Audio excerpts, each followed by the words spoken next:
dipegang. Dia pikir mah kain apaan gitu. Begitu dipegang tuh katanya licin, langsung naik atas, langsung hii gitu.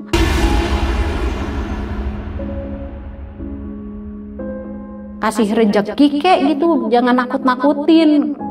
Kalau nggak berbentuk duit, kasih anak kek. Masalahnya bukan apa-apa nih, orang di kampung gue udah nanyain nih, bini gue kapan bunting.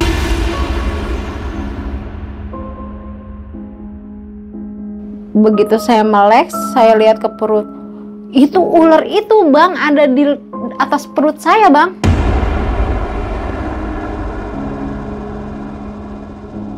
Diambil tuh ari-arinya, itu orang kaget semua bang lihat ari-ari anak saya. Udah mah ari-arinya gede, segede cobek, terus bersisik gitu kayak sisik ular.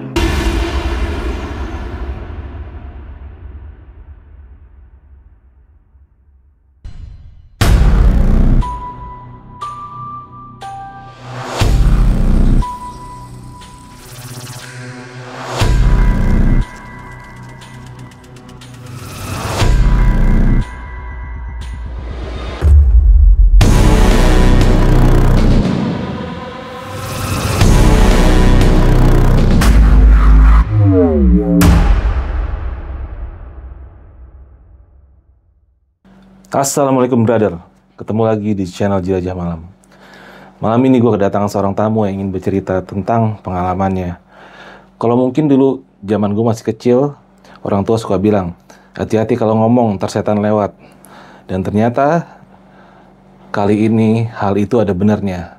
Narasumber saat ini menceritakan tentang pengalamannya akibat sang suami asal mengucap sebuah kata di tempat yang memang disakralkan, akhirnya mungkin didengar oleh makhluk dari sekitar yang mewujudkan apa yang dia minta. Mau tahu cerita seperti apa? Langsung aja gue perkenalkan dengan narasumbernya, yaitu Teh Rini. Apa kabar? Alhamdulillah, sehat? bang, sehat. Aduh, akhirnya ketemu juga sama Teh Rini gue. Gue cuma sering lihat kalau lagi podcast di channel-channel lain, keren banget nih. Akhirnya datang sendiri ke sini. Ya. Alhamdulillah, diundang juga akhirnya ya. Iya dong, Teh Rini. Ini ceritanya nih, yang mau lu ceritain nih tentang apa dan bagaimana, spill dikit ya. Jadi cerita ini tuh pas waktu dulu saya merantau bang di daerah Cibiru ya, perbatasan Sumedang lah gitu. Jadi konon di sana itu ada salah satu curug ya, disebutnya itu Curug Kecapi. Kalau kata masyarakat situ sih katanya itu keramat bang, tempat keramat. Karena waktu itu nggak tahu kan penunggunya atau apanya gitu kan, sampai akhirnya ya sempat suami itu asal ngomong gitu dulu, bapaknya anak saya nih yang paling besar. Akhirnya kejadian. Ya, sampai akhirnya punya anak. Lu mau tahu kan ceritanya gimana? Langsung aja kita dengerin dari Teh Rini langsung. Lanjut.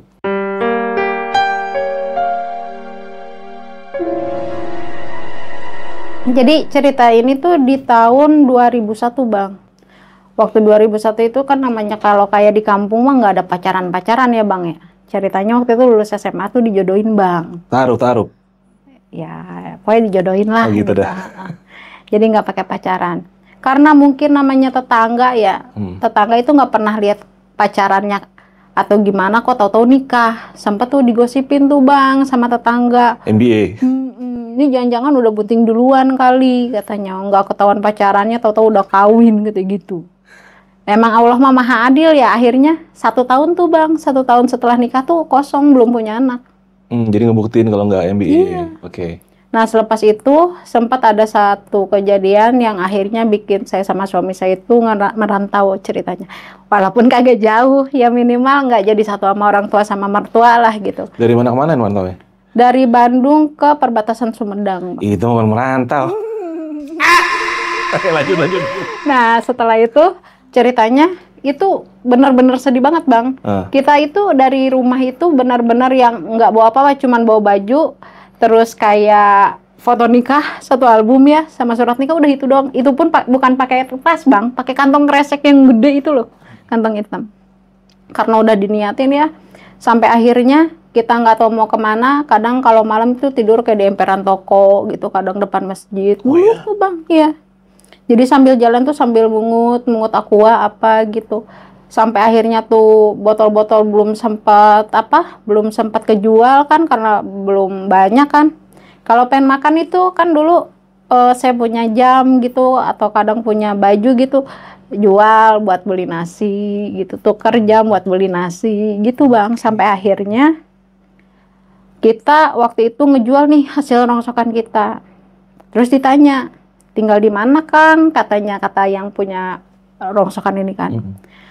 Nggak tahu, belum punya tempat tinggal. Nah ini katanya berdua sama istrinya mau kemana? Belum tahu Pak, kasihan mungkin nih si juragan lapak nih. Ya udah, kalau emang situ nggak punya tempat tinggal, kalau emang situ mau jadi anak buah saya mau nggak katanya. Kalau saya kan dulu mikirnya namanya orang kampung ya Bang, kerja apa aja lah yang penting halal gitu. Jadi saat itu suami saya itu mungut, saya bantuin nyortir. Jadi suami saya jalan mungut pakai gerobak, nah saya di lapak bantuin nyortir kayak aqua gelas apa gitu kan. Sampai akhirnya dari hasil mungut itu, karena kan waktu itu mah masih pengantin baru ya, akhirnya dikumpulin sampai bisalah Bang jualan gitu. Jualan keliling di salah satu sekolah tinggi. Waktu itu namanya IPDN, nggak apa-apa ya Bang? Nggak apa-apa. Waktu itu kita jualan di IPDN, jadi suami saya ngider. Waktu itu kan belum bebas, nggak boleh ada yang jualan Bang. Kalau ketahuan ada yang jualan keliling gitu, di uber-uber sama petugas gitu.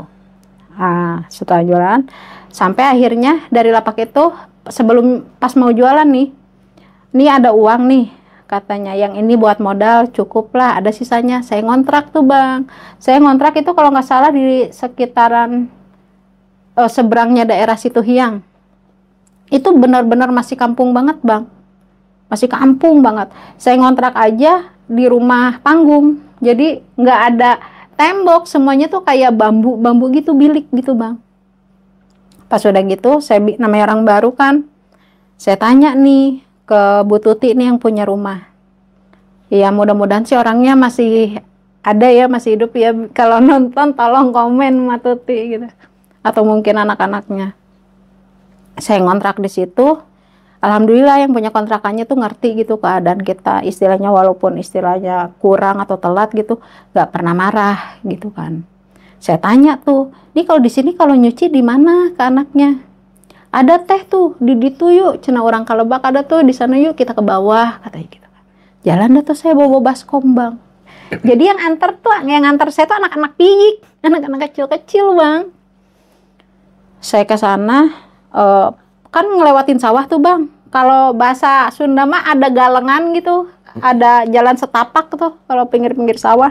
Saya lewatin itu, ternyata tuh ada ular Bang, ular hitam. Pas saya mau jalan tuh kayak dihadang gitu dia ngelewat. Kalau saya nggak dikasih tahu mah mungkin keinjak sama saya. Dikasih tahu nih mana anak ini. Kalau bahasa Indonesianya ya aja ya Bang ya. Tar dulu teh, tar dulu katanya. Tuh ada ular katanya. Astagfirullahaladzim, untung nggak keinjek, saya bilang kan. Biar lewat dulu katanya. Itu yang saya lihat tuh si ular hitam, tapi buntutnya itu buntung Bang. Oke. Itu siang-siang tuh kira-kira jam 11-an lah, jam 10 jam 11 siangan. Dia ular itu udah lewat, kita lihat juga udah jauh kan. Udah kita terusin tuh ke pancuran. Kalau di kampung kan benar-benar nyuci mandi tuh di pancuran Bang, benar-benar air gunung asli. Saya nyuci, jadi posisinya itu sawah-sawah, ini sawah-sawah, sini pancuran, ini tempat nyuci, bawahnya itu langsung kali. Jadi kayak kali yang batunya gede-gede gitu Bang. Saya nyuci, asik aja nyuci, anak-anak mah yang nganter pada mainan air kan. Saya nyuci aja, kok saya pikir pas lagi nyuci kayak ada yang ngawasin gitu. Kayak ada yang ngeliatin. Kebetulan waktu itu kan biasanya kata anak-anak mah katanya suka rame, banyak yang nyuci. Ternyata enggak, waktu itu saya doang yang nyuci. Ya bagus ditemenin kan. Saking nyuci, kok kayak ada yang ngeliatin. Pas saya lihat ke atas, jadi ini pancuran, atasnya tuh kan kayak ada semenan gitu ya buat naruh-naruhin pakaian. Itu ular Bang, ular hitam. Itu lagi begini, ngeliatin saya nyuci. Berdiri? Kan saya paling takut sama ular ya, itu langsung ngejengkang Bang. Nah, posisi saya kaget ngejengkang, astagfirullahaladzim. Itu kan di bawahnya tuh langsung ke kali, itu nggak ada penahannya Bang. Jadi saya ngegelinding ke bawah. Iya, langsung kecebur ke kali. Anak-anak panik, yang saya inget tuh, yang pas saya mau kecebur cuman suaranya doang, udah nggak kelihatan anak-anaknya mah. Karena lumayan tinggi. Teteh cuma bilang gitu kan. Pas kecebur ke kali, saya mau bangun, itu susah Bang. Jadi bukannya kepalanya dilelepin, kepala bisa nimbul, tapi si badan kan posisi tengkurap ya. Si badan itu di atasnya kayak ada yang nindih tengkurap juga Bang. Jadi mau bangun tuh kayaknya berat. Untungnya tuh airnya tuh emang namanya di kampung jernih banget kan. Udah gitu susah nih buat bangun. Ini sih buat yang nonton video ini terserah ya mau percaya mau enggak istilahnya. Karena kan kalau itu saya ngalamin sendiri. Pas saya lagi tengkurap gitu, lagi nyoba buat bangun, itu dari depan saya tuh kayak ada yang nyamperin gitu. Pas dilihat tuh cowok Bang. Cowok ada kumis tipis lah gitu ya. Rambutnya tuh kayaknya panjang karena kan kebawa air kan. Nggak tahu itu dia ngomong apa, namanya di dalam air kan nggak jelas ya. Dia pegang ginian saya. Itu dari situ udah sempat gelap tuh, nggak inget apa-apa. Yang saya lihat itu di dalam air cuman bukannya kali, jadi kayak ada kayak kamar-kamar di kerajaan, gimana sih Bang? Gitu. Tapi ya enggak, saya cuma sekedar dikasih lihat itu doang, enggak yang saya tidur di situ atau gimana, enggak. Nah selepas itu udah begitu dilepas ya udah saya juga jadi nyadar lagi bahwa saya tuh emang masih di dalam air. Nggak lama saya bangun, baru tuh pas saya ke atas, orang-orang rame Bang di situ, rame. Pas saya kejadian jatuh kan jam 10 jam 11-an ya, itu taunya saya nimbul-nimbul jam 3 sore. Oh gitu. Padahal perasaan sebentar. Itu selama jam 11 sampai jam 3 itu gimana tuh? Iya tuh perasaan saya mah sebentar doang, orang dikasih lihat gitu doang. Ternyata tuh pas saya nimbul tuh jam 3 sore. Orang nggak lama saya duduk itu azan asar. Saya pikir mah zuhur, taunya asar Bang. Akhirnya dibawa pulang lah tuh. Karena khawatir nih si ibu kontrakan saya. Coba-coba katanya pakai bahasa Sunda tapi dia ngomongkan coba-coba minta air sama Pak Ustadz katanya. Takutnya kesambet apa kenapa-napa. Karena sebelumnya tuh udah dikasih tahu Bang. Teh ini kan katanya hari Selasa, biasanya tuh di bawah tempat nyuci kita tuh kan ada batu tuh. Kalau misalkan di kali ngelihat ada ular hitam 2, entah itu jalan beriringan atau lagi kawin, jangan suka diliatin, apalagi disambit. Pamali katanya kalau kata orang kampung gitu kan. Ya ternyata si batu itu yang dibilang ya itu curug kecapi. Karena memang batunya itu berbentuk kecapi Bang. Oh gitu? Iya. Nah setelah itu dikasih air apa, tapi alhamdulillah emang nggak sakit sayanya gitu kan. Beberapa hari setelah kejadian itu, sempatlah waktu itu tuh suami saya pas mau berangkat dagang, kan rumah kita rumah panggung ya, jadi di depannya tuh ada space sedikit Bang buat duduk gitu. Walaupun istilahnya kan lantai-lantainya kayak dari bambu-bambu gitu kan. Pas lagi duduk, dia duduk begini, saya di bawahnya tuh. Dia lagi gini, matanya ngelirik gini nih, ekor matanya tuh ngeliat. Emang kan suami saya kadang sambil dagang tapi sambil mungut juga waktu itu kan. Itu dari bawah rumah panggung kita itu Bang, ada yang hitam maju gitu. Kata suami saya gini, mah itu di bawah kok besi makin lama makin maju ya, makin panjang katanya gitu. Besi mana? Shh. Sambil gini dia nggak gerak. Diam katanya, jangan gerak. Apaan sih? Diam itu lihat. Pas saya lihat itu ular Bang, ternyata itu ular yang saya temuin di tempat nyuci itu. Atau mas saya kaget kan ya, langsung lari ke atas Bang, kabur ke dalam karena saya gedebak-gedebu kali kan. Tuh ular kabur tuh Bang, tuh ular kabur, ketemu ayam dipatokin ayam. Kalau ular normal itu dipatok pasti kan balik matok ya. Iya. Ini enggak Bang, diem aja, jalan terus.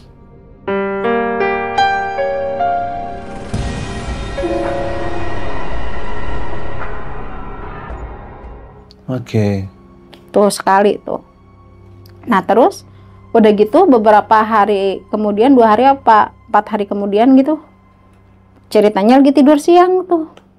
Pas lagi tidur siang, tangan saya kan namanya capek ya, kan subuhnya kan masak apa kan buat bawa dagangan kan, tidur siang capek, kok tangan saya tuh kayak nyentuh apaan gitu, makin lama makin panjang. Pas saya nengok, itu ular bang, ular yang sama itu keluar dari kolong tempat tidur.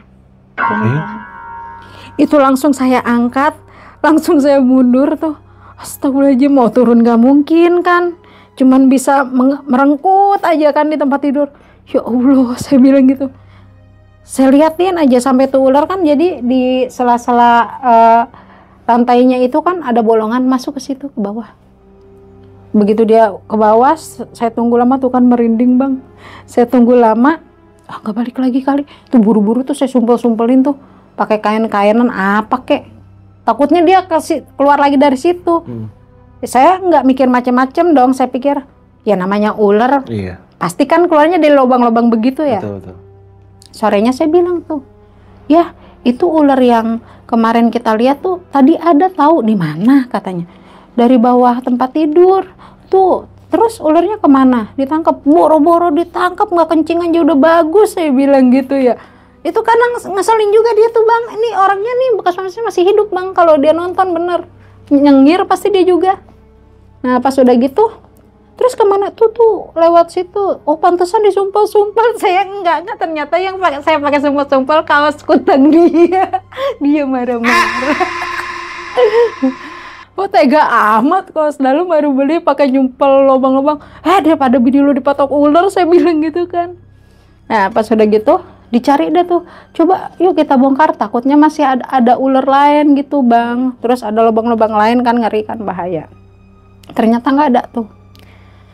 Nah pas lepas itu ceritanya seminggu setelah kejadian itu tuh, pas saya lagi masak nih, kan saya jualan waktu itu kalau pagi-pagi kayak nasi goreng apa gitu ya, dibawain siangnya tuh kayak buah-buahan gitu kan. Saya lagi masak nih, ceritanya masak buat kayak keripik-keripik gitu bang, keripik singkong dikasih bumbu rujak gitu. Pas lagi masak, kalau di kampung itu kan namanya bilik, di atasnya itu di plafonnya suka ada bolongan kan. Kalau di kampung-kampung, lagi masak aja antang, kok perasaan kayak ada yang ngeliatin dari atas, saya pikirkan sambil masak, tapi kok perasaan nggak enak, saya bilang. Saya tengok ke belakang, pintu ditutup ini, masak lagi. Nggak lama tuh suara, namanya bilik ya, bilik bambu kan pasti kalau ada yang turun agak gresek gitu kan. Iya. Begitu saya nengok, ya Allah, saya bilang, itu ular tuh di atas tuh ngegantung bang, ngegantung kayak ngeliatin gitu, ngegantung ular hitam itu. Itu langsung saya matiin tuh sampai angus keripik saya bang. Saya lari keluar langsung gedor-gedor ke si ibu. Mak, naon, ayah naon, ayah orai di imah ya. Ada apa? Itu ada ular katanya di rumah. Di mana? Kata, itu tuh di dapur. Kalau bahasa Sunda kan bilangnya di pawon ya. Itu di dapur, saya bilang gitu. Akhirnya dia nyuruh suaminya si ibu yang punya rumah nih, bapak kontrakan nih, ke situ. Gak ada katanya. Tapi masih kecium baunya. Masuk akal nggak sih bang? Kan itu saya lagi masak, otomatis di dapur bau bumbu dong. Ini si bau kembangnya itu masih kecium bang. Oh dia ngeluarin bau kembang? Iya. Oke. Kan kalau normalnya ular pasti kan kayak bau-bau amis gitu ya. Ini enggak bang. Bau kembang malah? Oke.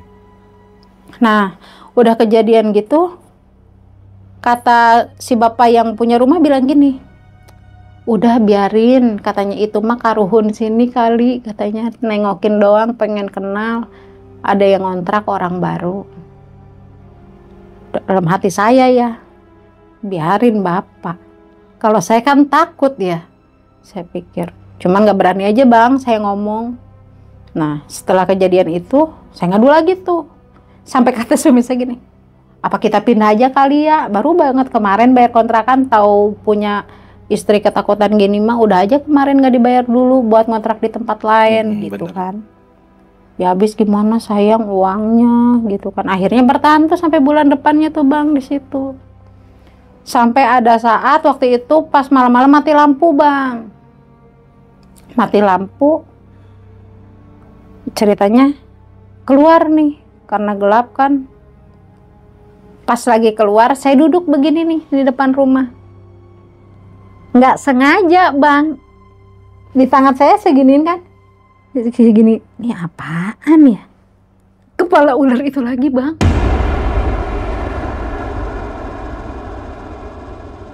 Ular hitam itu? Yeah. Tapi di situ saksinya banyak, Bang. Karena waktu itu pas tempat saya duduk itu ada anak yang punya rumah. Terus ada keponakannya juga kan. Langsung pada loncat itu, Bang, bukan saya doang, semua juga pada lari. Hus, katanya. Jauh, nggak berani digebrak-gebrak pakai sapu, nggak berani. Ternyata orang-orang situ udah ngenalin baunya, Bang. Oh. Santer banget sih enggak. Terus terang aja santer banget enggak, tapi tetap ada bau kembangnya. Enggak nyengat banget enggak. Sampai kata Teh Ida nih, anak yang punya rumah bilang gini, ini namanya ini nggak ada yang saya samarin ya, Bang ya, buat ngejaga keaslian ceritanya. Siap. Mungkin kalau misalkan dari antara kalian ada yang nonton gitu kan, ya nggak apa-apa sih, komen aja biar ketahuan ini cerita emang bener. Nah setelah itu pada loncat, awas teteh, saya kan ngetetehin, awas teteh katanya, ular katanya. Terus dibilang kata Teh Ida gini, ular itu mah emang yang nunggu sini, nggak bakalan matuk katanya. Jangan hati-hati aja, takutnya keinjak atau apa katanya. Apalagi digebuk sama sapu, jangan ya teh katanya. Saya lihat, saya perhatiin, Teh Ida itu ular teh kenapa kalah berantem apa gimana, kok buntutnya buntung. Saya bilang, tar ularnya masih ada di sini, jangan diomongin. Ularnya jalan tuh udah jauh. Iya, di sini tuh katanya itu yang nunggu daerah sini tuh. Jadi penunggunya itu ada 2, ular sama macan. Nah kalau macan itu emang sempat saya dengar sih, jadi kayak ngerowes di tembok, bukan di tembok, di bilik, gimana sih Bang? Garuk-garuk gitu. Saya pikir mah anak iseng, tapi kok masa iya anak iseng 2:30 subuh? Anak siapa yang iseng? Nah setelah itu, pas seminggu abis kejadian mati lampu itu, ceritanya kita nih malam Jumat lah ya Bang. Malam Jumat lagi ngobrol-ngobrol, waktu itu kan suami saya habis pulang dari tempat temannya nih. Saya udah mau tidur tapi masih merem-merem ayam gitu. Pas suami saya pulang lari-lari tuh. Lari-lari, ngos-ngosan. Saya pura-pura tidur tuh. Begitu nyampe ke kamar, duduk tuh dia sambil begini. Dia bilang gitu kan.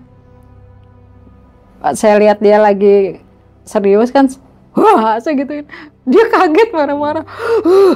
Ngaget-ngagetin aja katanya, orang lagi ketakutan malah dikaget-kagetin, bukannya dikasih air minum.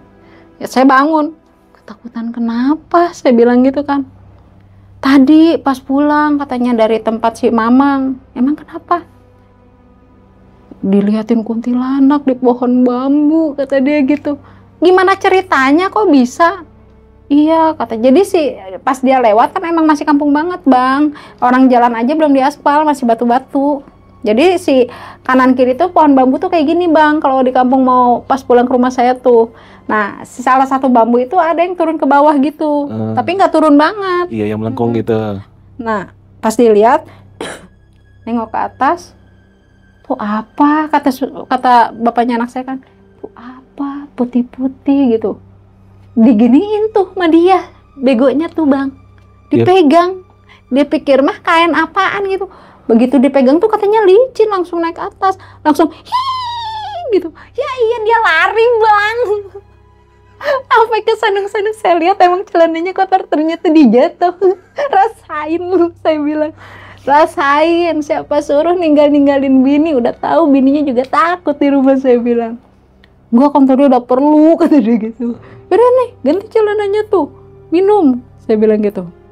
Udah mau malam Jumat, kata dia. Nah, tuh tahu malam Jumat, saya bilang gitu kan. Pas udah gitu, istilahnya pas kita tidur lah gitu ya, tidur. Emang posisi malam itu namanya kalau mau hujan gak jadi kan emang gerah banget ya Bang. Saya cerita tuh, ya. Tadi kan si ular itu tuh suka ada mulu tahu dari bawah kasur. Tapi kali ini mah beda, saya bilang. Biasanya kan suka kelihatan masuk lubang, ini mah nggak tahu. Padahal kan lubang-lubang udah pada kita kasih lakban, saya bilang gitu kan. Tapi ini nggak tahu kemana. Kata suami saya gini, mau dibongkar juga udah capek duluan gara-gara tadi lihat kuntilanak, dia bilang gitu kan. Besok lagi lah, kalau namanya juga orang kampungnya, lah hawalawe lah, udah orang mah tengah ganggu kayak, udah kita mah nggak ngeganggu, masa iya sih dia tega ganggu kita. Kalau emang ada nih ular kata dia, tapi pakai bahasa Sunda dia ngomong, lo ngapain sih ular ngikut-ngikutin mulu bini gue. Kalau bahasa kita mah, kan bini gue nggak pernah iseng, gue juga nggak pernah iseng sama lu ngapain ngikut-ngikutin bini gue, sambil kayak orang bener bang liatin ke bawah. Kalau emang lu demen sama bini gue, lu seneng tinggal di sini, nggak apa-apa, tinggal aja, tapi jangan ngeganggu. Ya kalau emang sayang mah kasih rejeki kek gitu, jangan nakut-nakutin. Kalau nggak berbentuk duit, kasih anak kek. Masalahnya bukan apa-apa nih, orang di kampung gue udah nanyain nih, bini gue kapan bunting. Ngomong gitu. Saya bilang gini, kalau ngomong tuh sembarangan aja. Ya biarin, emang ular bisa buntingin orang katanya gitu kata. Iya juga sih ya. Ya udahlah, tidur nih kita. Di malam Jumat itu tidur. Posisi waktu itu emang, maaf ya bang, karena posisi gerah, jadi nggak pakai baju tidur gitu, cuman pakai daleman doang, cuman bawahnya saya kasih selimut. Otomatis kan dari perut ke sini kebuka ya. Ininya pakai daleman doang. Saya tidur tuh. Pas malam itu, pokoknya yang saya tahu pasti itu saya tidur tuh jam 1 bang. Nggak tahu jam berapa karena posisinya jam juga kan di depan ya, saya nggak bisa lihat jam ya bang ya. Pas saya lagi tidur nih, baru pules-pulesnya, ini di perut apaan? Saya bilang, kok kayak licin-licin kasap gitu jalan. Awalnya tuh saya antepin bang, tapi kok anget, saya bilang kan. Begitu saya melek, saya lihat ke perut, itu ular itu bang ada di atas perut saya bang.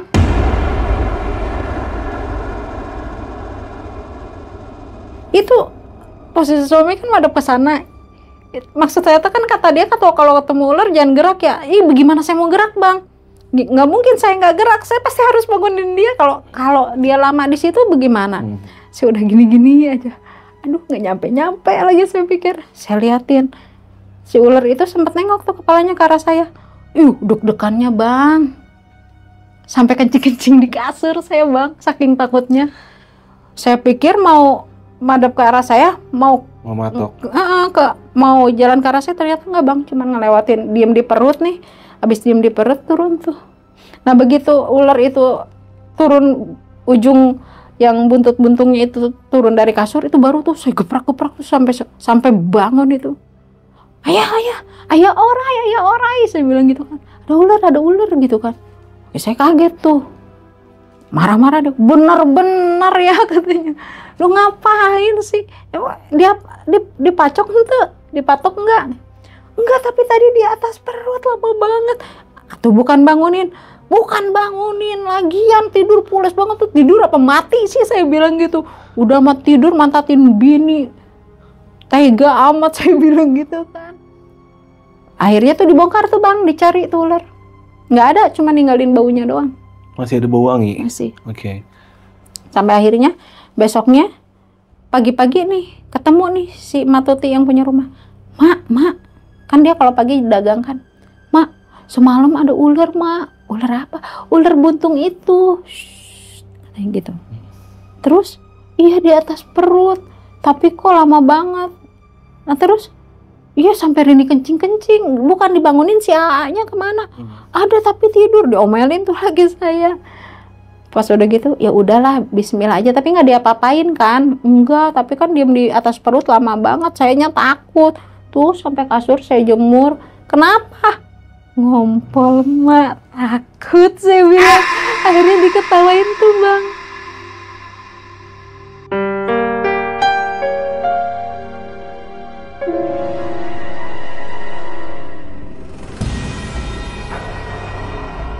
Nah setelah kejadian itu, sampai akhirnya kan kalau malam-malam tuh sambil nunggu suami saya pulang dagang itu kan suka pada ngobrol di depan nih sama anak-anak.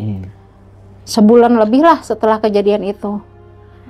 Kan rumah saya di depannya tuh ada pohon. Saya lupa itu pohon apa. Ada pohon, terus ada manuk buuk, kalau kata orang Sunda mah burung hantu. Yang buuk, yang suka gitu kan. Kalau orang Sunda bilangnya buuk. Nah, kata anak-anak gini, tuh ayah buek, kata itu ada burung hantu gitu kan. Tuh ayah buek. Wah, saha nu rek hamilnya cenah. Buek ya si teteh bere anak katanya. Kalau kata kita mah burung nih si teteh nih kasih anak. Kalau di kampung mah kan masih pada percaya begitu ya. Itu tanda-tandanya katanya kalau itu burung ada di depan rumah siapa itu bakalan ada yang bunting gitu. Saya pikir amin. Soalnya kebek juga saya kan tiap pulang ditanyain, belum ngisi juga, lama amat, kapan ngisi ya, kagak tajem sih katanya gitu kan. Jadi kan sayanya ngerasa terbebani ya secara batin. Dalam hati apa gue mandul kali kan saya pikir gitu kan. Nah pas itu sampai akhirnya habis masa kontrak di situ, pindahlah kita bang. Tapi pindahnya di kampung seberangnya doang, nggak begitu jauh.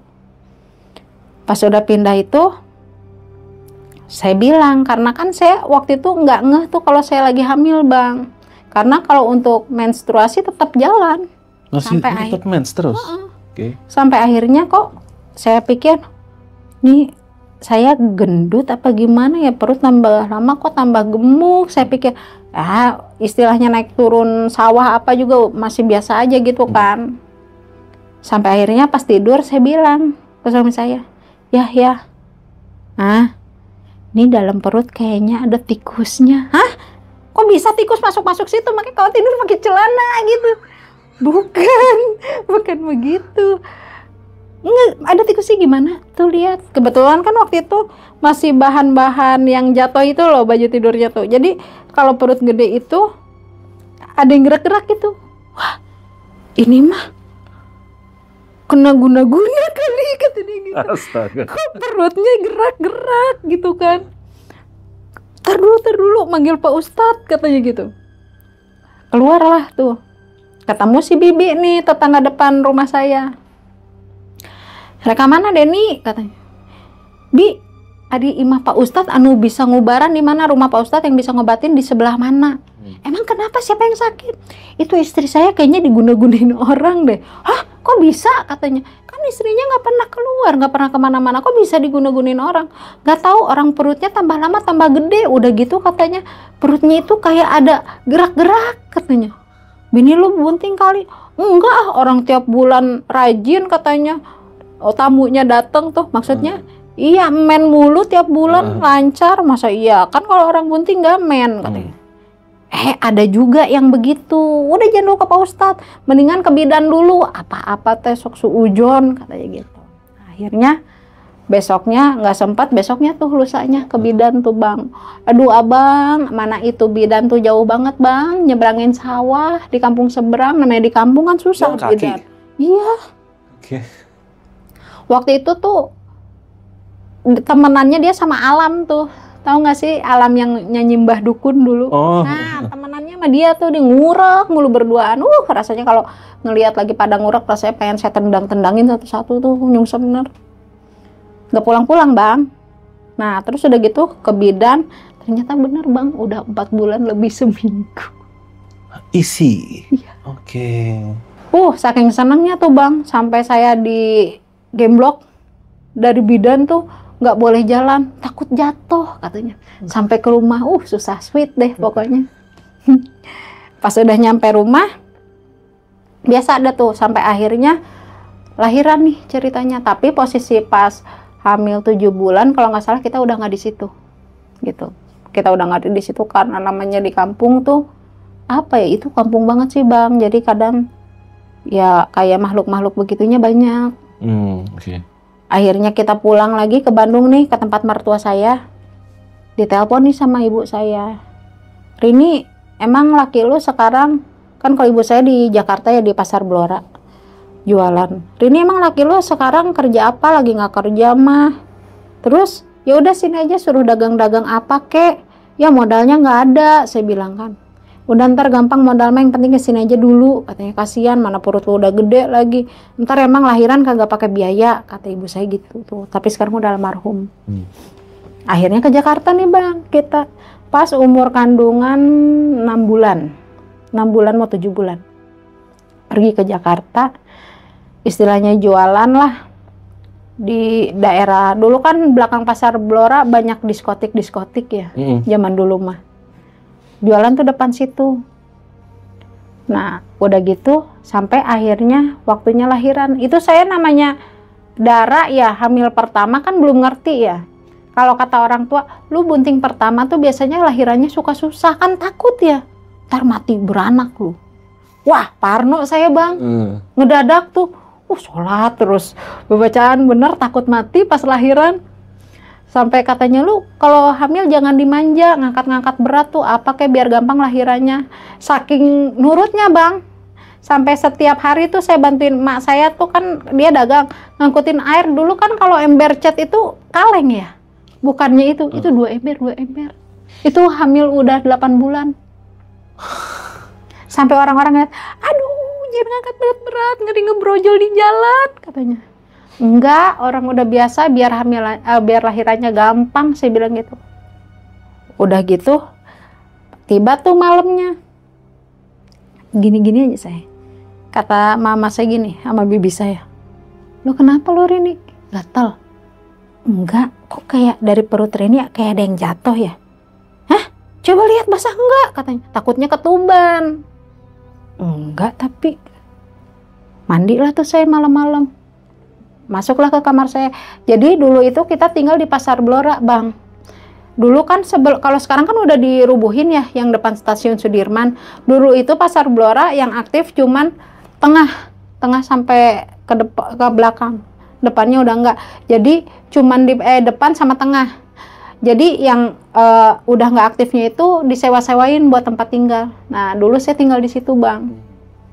Saya masuk ke kamar, kan kamar ibu saya, kamar orang lain baru kamar saya. Saya masuk ke kamar. Pas tidur, ini apa ya? Kok kayak basah-basah? Ternyata itu pas saya lagi tidur ketubannya itu pecah, Bang. Ketuban pecah. Saya nggak banyak omong kan, takutnya dicengin sama bibi saya kan rada epleng juga dia makan. Saya lap, saya ganti. Saya keluar tuh. "Lu udah ganti daster lagi aja, ini gerah?" "Iya, Bi." "Tuh, perut Rini mulas. Mau kemana?" "Kamar mandi ah." "Awas lu ntar beranak di kamar mandi." Bedanya apa sih orang sakit perut mules sama beranak? Beda, pokoknya hati-hati aja. Nggak dibilangin tuh, Bang. Udah saya nongkrong lama, kok kagak keluar-keluar. Saya pikirkan, ya udah sampai kok nih mules nggak hilang-hilang. Saya pikir. Nah, pas suami saya pulang, saya ngadu nih, "Ya, kok ini di celana ada darah-darahnya ya?" Ternyata itu mau lahiran, Bang. Sampai bilang, "Mama itu kok si Rini kayak gitu ya?" "Oh, itu mau lahiran." Mas saya datang. Udah, Den bawa ke ini, katanya bawa ke puskesmas, ke Cikini. Baru berdiri, ini apa? Udah nggak bisa ngelangkah, Bang. Jadi si bayinya tuh udah keluar segini. Diintip kan pakai sarung doang, diintip sama bibi saya. "Itu apa? Itu kepala bayi," katanya gitu. Direbahin lagi tuh. Saya rebah dan sekali keluar tuh anak. Keluar tuh anak tapi bersih, nggak ada darahnya. Keluar langsung gini, Bang. "Ih, bayi sekarang baru lahir udah bisa melek," katanya gitu kan. Udah melek. Nah, ari-arinya nih, Bang, yang susah. Itu ingat banget lahirnya di jam 1 malam. Ari-arinya yang susah. Itu ada kali 2 jam tuh ari-ari. Saya udah sampai nggak bisa ngeden lagi, udah lemes. Sampai saya bilang gini, "Ya, kali waktu hamil atau sebelum hamil, saya tuh banyak dosa. Minta ikhlasnya ya, tolong dimaafin." Kalau kata orang tua dulu kan kalau susah lahiran suruh dilangkahin 3 kali ya sama suaminya. Sambil dibacain bismillah. Udah dilangkahin, Bang, kagak keluar juga. Terus katanya kalau zaman orang tua dulu mah dikasih sasak rambut, tau gak sih, Bang? Yang buat hairnet rambut. Karena nggak ada, dijujulin tuh mulut saya sama rambut emak saya. Keluar, enggak tuh ari-ari muntah-muntah, iya. Orang tua dulu ada-ada aja ya. Nah, pas udah gitu, sampai akhirnya udah bingung nih kita semua. Apa bawa aja ke puskesmas, apa ya? Kontroversi tuh, Bang, di situ. Yang satu bilang, "Gak mungkin, bidan sama puskesmas tuh nggak bakalan nerima karena bayinya udah di luar," katanya, kecuali bayinya belum keluar. Bingung kan, sampai udah pusing saya bang. Itu saya yang lagi tiduran celentang, langsung bangun setengah badan, posisi kaki masih begini bang. Bangun setengah badan, nyari apaan Rin? Katanya aus ya, nih minum. Enggak, gunting mana mah? Katanya, buat apaan? Udah gunting aja, udah tali ari-arinya Rini udah nyerah deh, udah nggak ada tenaga, udah nggak bisa ngeden lagi. Sampai saya bilang ke bapaknya nih, nitip ya, kalau kawin lagi cari bini itu yang sayang sama anak. Sampai saya begitu, udah saking putus asa bang, udah nggak keluar-keluar. Sampai akhirnya, jangan ngomong gitu, nangis tuh kan. Bapaknya anak saya tuh sambil direbahin lagi. Pas ada kali tuh 1 jam setelah itu ada bau-bau wangi yang kayaknya saya rasa saya kenal gitu bau itu. Nyium bau-bau wangi, nggak lama kayak ada yang naik dari samping perut saya tuh bang. Itu ternyata ular itu lagi bang. Ular itu lagi naik, diem di tengah perut, terus kepalanya ke arah saya. Gak lama turun lagi. Begitu si buntutnya yang buntung itu nyampe di tanah, itu keluar sendiri tanpa ngeden. Adik-adiknya? Iya. Begitu keluar. Jadi orang banyak di situ tuh nggak ada yang lihat. Yang lihat tuh cuman saya sama bapaknya anak saya doang. Kita berdua doang yang lihat. Di situ ada ular. Yang lain nggak ada yang lihat. Padahal di situ ada 4 atau 5 orang gitu pas saya lahiran tuh di dalam kontrakan. Begitu keluar ari-arinya kan manggil Matinah nih, dukun beranak, tahu orangnya sekarang masih hidup atau enggak. Manggil Matinah, diambil tuh ari-arinya. Itu orang kaget semua bang lihat ari-ari anak saya. Udah mah ari-arinya gede, segede cobek, terus bersisik gitu kayak sisik ular. Abang tahu lah bentuk ari-ari seperti apa kan ya, merah. Oh belum tahu ya. Ya jadi merah-merah gimana gitu kan. Ini merah-merahnya tuh nimbul kayak sisik ular bang. Oke. Tuh kaget itu semua. Ada yang bilang suruh dikubur, ada yang bilang suruh dilarungin katanya. Alhasil ya jadi suami saya tuh lebih nurut sama almarhum mamang saya nih, Mang Herman. Ya udahlah dilarungin ke kali aja. Akhirnya alhamdulillahnya tuh karena waktu itu posisi masih 8 bulan kan belum waktunya, kita tuh belum ada persiapan bang, belum beli pendil dan segala macamnya. Alhamdulillah bagusnya rezeki anak ini ternyata tetangga ada yang punya nih si pendil kain putih segala macam kan, dicuci bersih tuh hari-hari. Kata orang-orang gini, orang mah kalau abis beranak ari-ari biasanya bau amis sih, ini enggak ya, wangi ya. Ya wanginya sama ular itu. Oke. Cuci, masukin ke pendil, tutup, dilarung tuh di Kali Ciliwung situ.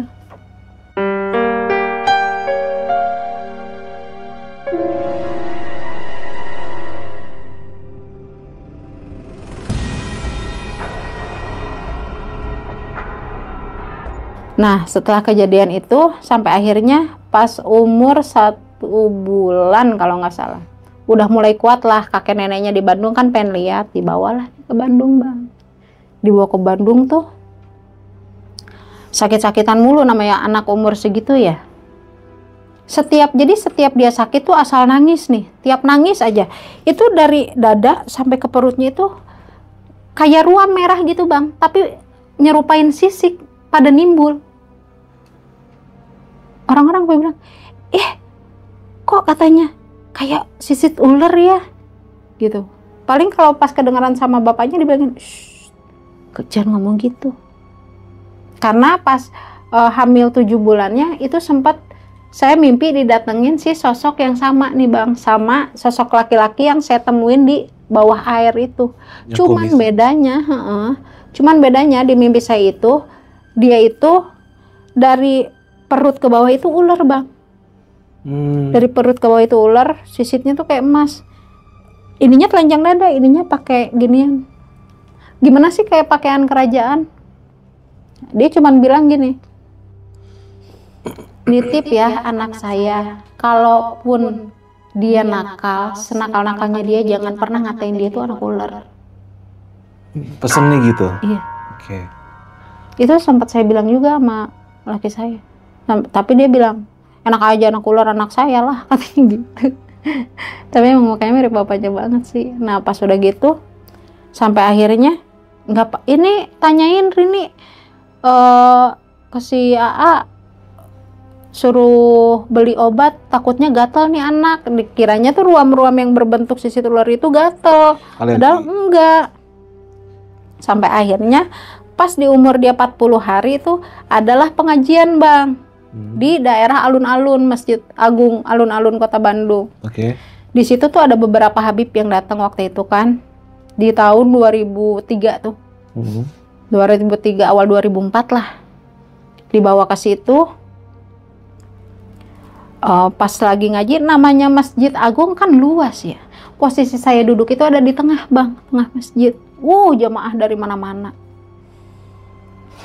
Nah, pas pengajian apa-apa anteng anak saya tidur. Nah, pas datanglah salah satu habib nih. Sedatang salah satu habib. Di situ kan waktu itu ada 3 apa 6 habib gitu ya ngisi. Datang salah satu habib, itu emang tinggi gede banget. Saya pengen sebutin namanya tapi rasa-rasanya kayak kurang kayak kurang etis aja gitu ya Bang, gak usah disebut ya. Datang salah satu habib, itu dia lewat aja anak saya langsung bangun itu. Bangun nangis kejer. Dia lewat, naik ke panggung, jaraknya kan lumayan jauh ya. Baru tuh habib naik, baru assalamualaikum, nangisnya tambah kencang. Sampai diam, saya bilang. Bukannya tambah diam, malah tambah nangis Bang. Itu habaib baru assalamualaikum ngeliatin. Pikir saya nih Bang, deg-degan udah. Waduh, saya diomelin ini pasti nih. Ini anak gak mau diem lagi, saya bilang. Disusuin gak mau kan, saya pikir. Udah diem. Makin kenceng. Asal-hasil Habib itu turun Bang, dari panggung. Habib itu turun dari panggung, kan dikawal tuh, biar jamaah pada buka jalan. Aduh, jangan nyamperin ke sini tuh. Ternyata benar Bang, nyamperin ke tempat saya. Saya kan diri sendiri itu, maksudnya saya diri itu saya mau keluar tapi bingung mau lewat mana saking penuhnya kan. Nyamperin katanya. Pas udah nyamperin, Umi afwan katanya, boleh anak pinjem bayinya sebentar.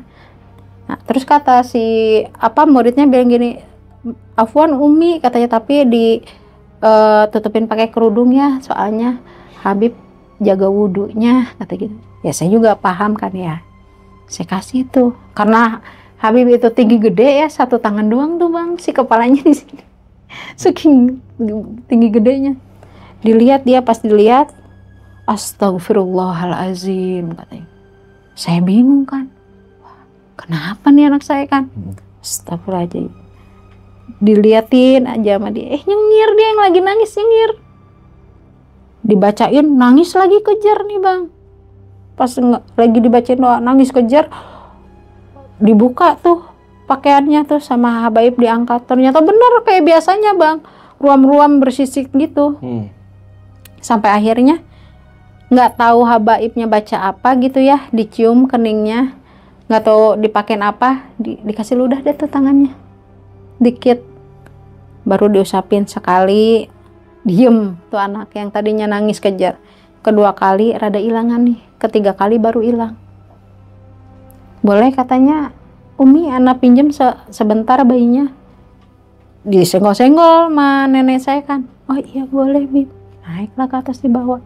Di situ dibilang, mulai hari ini katanya, detik ini seluruh jamaah yang ada di Masjid Agung ini jadi saksi ya, bahwa bayi ini udah saya angkat jadi ahlul bait saya. Istilahnya diangkat jadi anak lah gitu. Disaksikan ribuan orang tuh ya? Iya, yang ngaji di situ. Nah setelah itu turun, dikasihin ke muridnya nih si santri, baru dikasihin lagi ke saya. Itu dia Bang tidur pula sampai pengajian selesai. Tadinya kan nama anak saya Dery Arya Saputra, karena bapaknya Denny, mamanya Rini kan, dari Arya Saputra diganti. Jadilah sekarang Ridho Arya Saputra, itu nama anak saya yang dikasih. Ya, selepas itu ya udah, jadinya nggak ada kejadian apa-apa lagi. Setelah pulang dari situ, 3 hari setelah pulang pengajian itu saya dimimpiin Bang. Jadi yang dimimpiin bukan saya doang, tapi kakeknya juga. Katanya mimpi, kakeknya atau bapaknya gitu yang dimimpiin tuh selain saya. Tapi mimpinya sama, di malam yang sama. Jadi si sosok itu tuh datang lagi. Si sosok ular itu datang lagi, tapi setengah manusia gitu. Dia bilang, nitip ya anak saya, nanti saya nggak bakalan ngelepas dia. Kemanapun dia pasti saya ikutin, saya jagain. Nanti kalau umurnya udah 17 tahun, bawa dia ke tempat asalnya. Hancuran yaitu itu? Curug Kecapi itu Bang, Batu. Nah, makin sini kan sering berjalannya waktu, anak makin gede, pas di umur 16 tahun lebih kan saya jadinya masih ingat ya. Oh, bimbang juga tuh Bang saya pikir, wah ini padahal udah pesan-pesan. Nah, pas ke 16 tahun itu mimpi datang lagi, sama seperti itu juga ngomongnya. Pas umur dia 16 tahun tepat tuh. Waduh, kalau 17 tahun suruh dibawa ke sana. Saya takutnya jadi Parno urban legend yang Timun Suri itu Bang. Nanti kalau anak saya bawa lagi ke Curug Kecapi, terus dia kecebur, terus nggak balik lagi, bagaimana saya bilang kan. Sampai akhirnya waktu itu kebetulan anak saya udah masuk FPI kan waktu itu ya.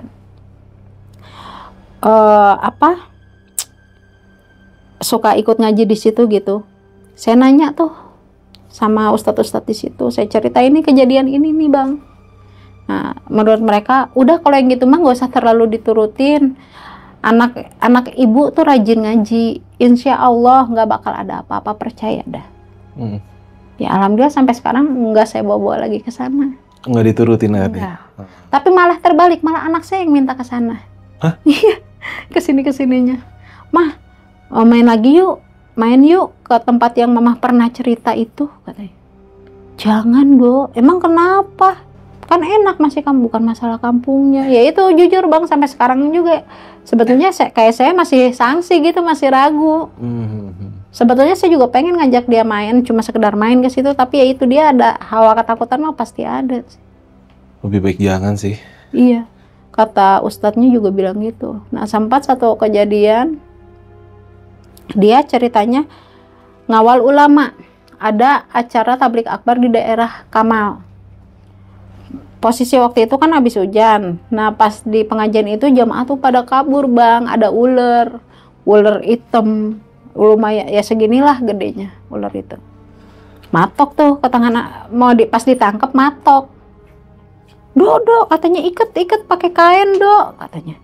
Udah biarin sama anak saya di gini nih Bang. Disedot. Terus diludahin lagi. Lu nggak apa-apa Dok? Enggak kan gua buang, nggak gua telan, katanya gitu. Nah pas abis pulang dari acara situ, nyampelah dia ke posko kan. Itu di posko tuh, duh kok kepala gua puyeng ya. Lagi lu lagu-laguan sih, udah tau digigit ular pakai disedot-sedot segala lu. Panji bukan, katanya gitu kan. Ya tapi kan gue puyeng doang, kayaknya efek ngantuk nih, gue kurang tidur. Gue tidur dulu ya. Yaudah tidur di situ. 2 hari Bang agak bangun. Tidur tanggal 19 baru mendusin tanggal 21. Sampai kata Pak Yono almarhum nih, DPC FPI dulu, kan DPC namanya Pak Yono kan. Ini si Rido nggak bangun-bangun nih anak, nggak makan, nggak minum, katanya. Nanti nih sore nih kalau abis maghrib masih nggak bangun juga, udah nggak usah dibangunin, langsung bawa ke klinik aja, takutnya kenapa-napa. Ternyata sebelum azan dia bangun mendusin, duduk gor-gor. Pada pegel badan gue. Ini jam berapa sih? Lu tidur 2 hari doa. Lu yang enggak, lu lihat tuh jam di handphone lu. Kok HP tuh kalau 2 hari masa HP gue masih, gue yang ngecasin, katanya gitu. Takut malu nelpon, mak lu kan bawel, katanya gitu. Lah iya, ini tanggal 21 beneran. Ini HP gue error kali. Dikasih HP temannya, ini tanggal 21 beneran loh. Masa gue tidur 2 hari? Tapi gue lapar. Tuh kebetulan tuh masih ada nasi, itu kan suka pada dikasih nasi anak-anak kalau di posko. Habis Bang 2 bungkus. 2 hari tidur, makan sampai 2 bungkus. 2 bungkus atau 4 bungkus gitu, lapar dia rupanya. Nah, pas udah kejadian itu, kesininya itu sempat jadi kayak gimana ya, dia tuh kalau misalkan ada kesel sama orang tuh nggak pernah kayak yang lain gitu, ngoceh-ngoceh apa. Suatu saat sempatlah kesel. Waktu itu kan posisi saya udah janda tuh, karena pas anak saya umur 1,5 bulan lah, itu saya udah pisah kan sama bapaknya. Diledekin lah sama salah satu bapak-bapak di situ. tuh katanya sama emaknya Rido aja cakep katanya. Posisi waktu itu kan saya masih umur 20 berapa gitu kan. Enggak 30 berapa gitu, belum setua sekarang. Oh, mamanya Rido aja tuh cakep katanya, janda lagi katanya. Ah nggak mau, janda juga janda miskin, buat apaan. Anak saya dengar gitu kesel tuh bang, lagi bangun tidur ngaduk kopi denger gitu panas-panas disiram tuh ceritanya, saking jengkel. Lu kalau menghina gue nggak masalah tapi jangan mak gue katanya. Dari situ tuh adu argumen sampai akhirnya, mata lu kenapa dok merah sebelah katanya. Jadi mata kirinya tuh merah bang, kayak darah mati. Itu dipegang aja nggak mau, temennya digituin dong aja jatuh. Sampai akhirnya dia kesel kali megang tembok gini bang, padahal kan namanya anak cowok nggak pernah miara kuku dia. Yeah. Itu tembok bang, diginiin aja baret bang, dalam. Sampai akhirnya udah keluar, ini mah nggak beres katanya. Si Rido kesurupan kali.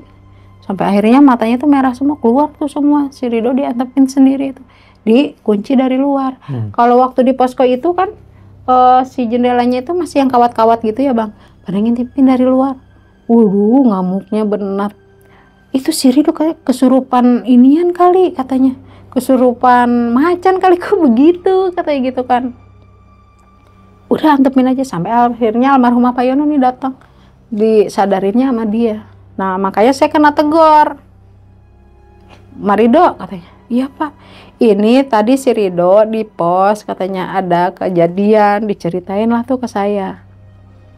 Kalau anak segede gini jangan suka diisi-isiin, kasihan belum sesuai, belum cukup sama umurnya. Sekarang saya kan nggak pernah ngerasa bang.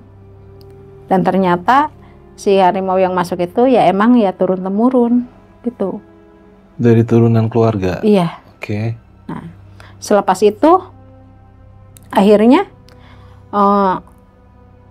pas udah sadar tuh dia ngelihat nih si almarhumah Pak Yono itu, lihat mata anak saya itu, kalau lumrahnya kita kan mata bulat begini ya, ini enggak, memanjang gini loh. Kayak mata reptil ya? Iya. Oke. Kayak dibilang astagfirullahaladzim. Dibacain apa gitu langsung diusap. Apaan sih Pak Yono? Rido maaf ya katanya. Kenapa pak? Kok saya ngelihat ya si Rido itu katanya kemana-mana tuh jadi yang dilihat sama orang yang kayak indigo gitu tuh, dia tuh kemana-mana tuh dililitin ular itu terus. Nggak semua orang bisa lihat, cuman mereka-mereka yang punya kelebihan doang. Gitu. Makanya dari sejak itu ya udah, jadi nggak ada yang, bukannya nggak berani ya, jadi anak saya tuh ngehindarin hal-hal kayak gitu kan malu juga bang. Ngehindarin hal-hal kayak gitu daripada kalau dia udah nggak suka sama orang ya udah mendingan nggak usah berteman sekalian, mendingan di rumah aja. Paling keluar ya gitu, sama seperti saya kalau ada perlunya doang baru keluar. Itu sampai sekarang, sampai akhirnya sekarang anak saya kerja di Malaysia pun ya seperti itu, nggak pernah banyak ngomong. Ditanya nyaut nggak ya udah diem aja. Ngindarin takutnya gitu bang, kalau udah emosi kayak gitu. Ini menarik juga ya, berarti berawal dari ucapan suami yang ibaratnya nggak serius untuk meminta anak ke ular yang datang itu ya. Nah itu untungnya sih kalau menurut saya ya, itu Mbak Rini itu nggak ada bawa dia lagi ke pancuran itu ya, karena takutnya mungkin lebih parah dari sekarang gitu ya kan? Iya itu dia takutnya. Wah gila. Tapi itu si yang semenjak Mbak Rini nggak bawa lagi dia ke sana, mereka tuh nggak pernah coba dari dalam mimpi tuh untuk nagih atau apa gitu untuk anak ini harus dibawa ke sana nih, enggak? Kalau nagih mah enggak bang, cuman kan kalau kayak saya pribadi terus terang ya bang, kalau untuk hal-hal kayak gitu kan memang saya udah biasa lihat kan dari kecil. Jadi emang kan seperti yang dia bilang, selagi belum dibawa balik lagi ke tempat asalnya dia bakalan terus ngikutin ya sampai sekarang bang. Oh gitu. Jadi waktu anak saya sebelum pergi ke Malaysia ya itu, jadi kayak rumah saya ya namanya juga goib ya bang ya. Itu rumah saya tuh dikelilingin dia terus gitu, muter aja kalau setiap malam di situ. Buat yang bisa ngeliat. Oh gitu. Dan itu selalu yang lihat itu bentuknya yang mendampingi itu bentuk ular ya? Iya. Oh gitu. Ular sama harimau. Berarti kalau yang ular ini kan bisa dibilang dari si tempat ini nyuci ini waktu itu. Nah kalau kecapi. Nah kalau si harimau ini berarti yang dari keluarga. Iya dari keluarga. Oh berarti ada 2. Emang keluarganya latar belakang gimana? Emang dulu pernah ada yang orang bisa atau gimana? Jadi kalau almarhum bapak emang dari kakek buyut dulu emang ngejaga petilasan Prabu Siliwangi, almarhum bapak saya. Oh. Itu udah ada. Berarti memang dari silsilahnya sudah dekat dengan hal-hal gaib zaman dulunya ya. Berarti memang adalah yang bahasanya mungkin menitis kali ya. Iya. Oh gitu. Kalau almarhumah ibu dulunya tuh kayak bisa dibilang dukun sintren gitu. Kalau sintren itu apa ya? Kayak kalau kita bilang mah kayak ronggeng gitu. Oh. Gak bakal bisa jadi sintren kalau nggak lewat ibu saya dulu. Oh, orang-orang yang penari jaipong gitu ya. Jadi ke ibu untuk supaya lebih auranya keluar. Karena kan harus ada ritualnya dulu. Oh gitu. Nah si Rido ini selama perkembangannya dengan dia kayak gitu ada hal-hal aneh yang gimana nggak? Maksudnya apa dia temperamental atau gimana? Sebetulnya sih iya, tapi kalau kayak untuk temperamen enteng tangan sih enggak, cuman ya kayak cepat emosi aja. Jadi kalau dia emosi udah malas nggak mau ngomong apapun, kesal banting apa udah cabut pergi. Ya tapi sih alhamdulillahnya sekarang dia kerja di Malaysia masih ini ya sehat nggak ada kurang apa ya. Oke deh, ini luar biasa ya bro ya, ini cerita yang bisa dibilang kita hati-hati dalam berucap ya pesannya berarti ya. Jangan sampai ucapan kita itu di saat itu memang didengar oleh mungkin sesuatu yang di luar inilah ya, bisa dibilang yang gaib-gaib dan itu mengamini apa yang kita ucapkan. Jadinya kan gokil. Bener nggak dibilang takut ada setan lewat. Iya setan lewat itu bener. Bener gue bilang tadi di awal, orang tua tuh kadang ada benernya juga kalau ngomong hati-hati ada setan lewat ya kan. Nah itu kejadiannya. Oke. Nah hari ini nih buat ceritanya ini nih, gue rasa udah cukup padat ya, gue udah jelas semua. Dan ada nggak sih pesan lo buat yang pada nonton nih, dengan pengalaman pribadi lo yang sampai begini nih, buat yang pada nonton? Ya pokoknya jaga ucapan nih bang, jaga sikap, jaga ucapan. Apalagi kayak saya kemarin kan di tempat orang kan, kita kan nggak tahu kan di situ kayak gimana gitu. Jangan asal sompral gitu kalau ngomong, takutnya kejadian kayak saya. Bahaya. Luar biasa ya, perjuangan Mbak Rini dari muda sih, gue dari tadi nontonnya sih keren bro, keren, asli keren banget, bener-bener tegar. Oke Mbak Rini, ini sebelumnya gue dari tim Jajaman ngucapin makasih banget ya Mbak Rini udah sempat mampir ke sini, udah mau bercerita semuanya, dan gue ngucapin thank you. Abis ini jangan pulang dulu, masih ada cerita kan? Nah, itu lanjut abis ini. Oke bro. Gue ada Mbak Rini untuk kisah ini, gue close dulu. Buat lu semua yang pengen cerita kayak Mbak Rini, bisa hubungin nomor WhatsApp kita yang tertera di sini. Dan lu bisa voice note cerita seperti apa. Kalau emang oke, nanti kita hubungin balik, kita atur ketemuannya. Kalau emang lu nggak bisa datang studio, kita datang ke tempat lu. Oke, brother? Gue dan Mbak Rini undur diri dulu. Assalamualaikum warahmatullahi wabarakatuh. Ya.